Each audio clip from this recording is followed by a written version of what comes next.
This is code.org. Let's see what we have. Do this. Oh, user story, of course. Bloop. I would like for the notifications to be chosen at random. Okay. Modify the update notifications method or function, which is way down here, so that a random string from the notifications list is displayed on the notification label. So there's a lot there. As long as you're not in run mode, I can hover and see that this is the notification label. That's where we're going to print this. So it's going to give me more details here. Show me where. So we want to set the text. So let me go over to my UI controls and I'm going to do set text. And again, I know it's notification label, so I'm going to click this little arrowy thing. Now, if you're in text mode, just make sure you write this exactly with the quotes and all, the underscore, all of it. Notifications label. And then what am I going to want to use? I want to use my existing notifications list. If yours is not named notifications, this isn't going to work. If you put Fred here, you need to put Fred down there. I would just change it to notifications. All right, so let me head back down here. Now for this, I'm not going to need quotes or anything. So I got to kill out all of that because I'm just going to use the list itself.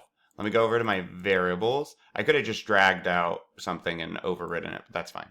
Variables, and I'm going to write notifications. Again, it has to match exactly how I spelled it above.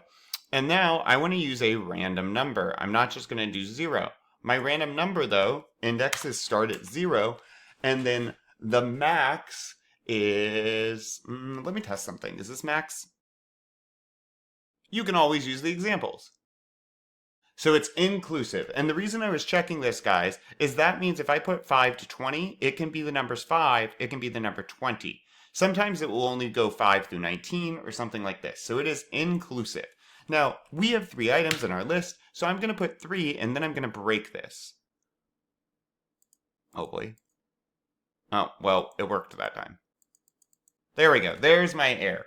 The reason I am getting an error is because we have 3 items in our list, but my list is indexed at 0, 1, and 2. I can't put a 3 here. What I should do is do note